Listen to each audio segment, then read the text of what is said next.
కాకినాడ రమణపేట గ్రామ విలీన ప్రక్రియను తక్షణమే పూర్తి చేసి కార్పొరేషన్ ఎన్నికలు నిర్వహించాలని, పౌర సౌకర్యాలను కల్పించాలని కోరుతూ ముఖ్యమంత్రి నారా చంద్రబాబు నాయుడు, డిప్యూటీ సీఎం కొణిదెల పవన్ కళ్యాణ్ కు పోస్ట్ కార్డులు పంపించే ఉద్యమ కార్యక్రమాన్ని పౌర సంక్షేమ సంఘం పిలుపు మేరకు స్థానిక సంఘాలు చేపట్టాయి. రాయుడుపాలెం పార్క్ వద్ద teachers colony welfare association, Ramanapeta అభివృద్ధి సంఘం సంయుక్త ఆధ్వర్యంలో పౌర సమావేశం జరిగింది. సర్వశిక్ష అభియాన్ ఉమ్మడి తూర్పు జిల్లా డైరెక్టర్ డిఎన్ మూర్తి, దాసర నారాయణమూర్తి అధ్యక్షతన జరిగిన సమావేశంలో పౌర సంఘం కన్వీనర్ సామాజికవేత్త దూసర్లపూడి రమణరాజు ముఖ్య అతిథిగా పాల్గొన్నారు. పౌర సంఘ కన్వీనర్ దూసర్లపూడి రమణరాజు మాట్లాడుతూ రూరల్ శాసనసభ్యులు పంతం వెంకటేశ్వరరావు నానాజీ 8 గ్రామాల విలీనానికి ప్రజాభిప్రాయం మేరకు అంగీకారంగా ఉన్నారని, ఎన్డీఏ ప్రభుత్వ పెద్దలు చేపట్టాల్సిన విధులను కోరటం పౌర సంఘం బాధ్యతగా భావించి స్థానిక ప్రజలతో పోస్ట్ కార్డుల ద్వారా కోరటం జరుగుతుందన్నారు.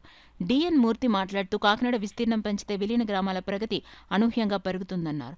సమావేశాన్ని నిర్వహించిన అభివృద్ధి సంఘం కోఆర్డినేటర్ అంబటి రామకృష్ణ మాట్లాడుతూ పంచాయతీ పాలన నుండి వేరు చేసి కార్పొరేషన్ పాలనలోకి చేర్చుకోకపోవడం వలన దళారుల స్వామ్యం ఏర్పడిందన్నారు.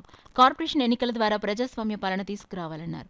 స్థానిక పోస్ట్ బాక్స్ వద్ద రమణపేట పౌరులు క్యూలో నిలబడి పోస్ట్ కార్డులు పంపించారు. పౌర సంఘం 100 రోజుల ప్రణాళికలో భాగంగా 8 గ్రామాలు, సిటీలోని 48 డివిజన్ల నుండి ప్రముఖులు, స్థానికులతో పోస్ట్ కార్డుల ఉద్యమం నిరంతర ప్రక్రియగా జరుగుతుందన్నారు.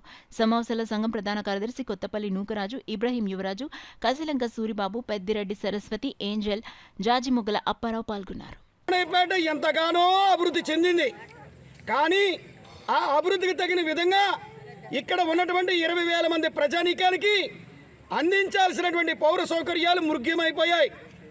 అందుచేతనే పంచాయతీ నుంచి వేరు చేసినటువంటి, ప్రభుత్వ గెజెట్ ఇచ్చినటువంటి, గవర్నర్ ఆర్డినెన్స్ పొందినటువంటి, రికార్డులు స్వాధీనం చేసుకున్నటువంటి ప్రక్రియలో ఈ యొక్క రమణయ్యపేటని కాకినాడ కార్పొరేషన్లో విలీనం చేసేటువంటి చర్యలకి ప్రభుత్వం ముందుకు రావాలని ఈనాటి సమావేశం తీర్మానం ద్వారా కోరడం జరుగుతూ ఉంది. భవిష్యత్ కార్యాచరణలో భాగంగా కాకినాడ రూరల్లో ఈ 8 గ్రామాల యొక్క విస్తృత స్థాయి సదస్సు జరుగుతుంది. అదేవిధంగా సిటీలో మాజీ కౌన్సిలర్లు, కార్పొరేటర్లు, అన్ని రాజకీయ పార్టీల వారితో ప్రత్యేకమైన సదస్సు జరుగుతుంది. తదనంతరం మోటార్ సైకిళ్ల ర్యాలీ ద్వారాగా రాష్ట్ర ముఖ్యమంత్రి నారా చంద్రబాబు నాయుడు గారిని అమరావతికి వెళ్లి కలిసేటువంటి కార్యాచరణ ప్రజాహితంగా పౌర సంక్షేమ సంఘం చేపడతా ఉంది. అందరూ కూడా ఈ ఉద్యమంలో భాగస్వాములు కావాలని పిలుపునిస్తున్నారు.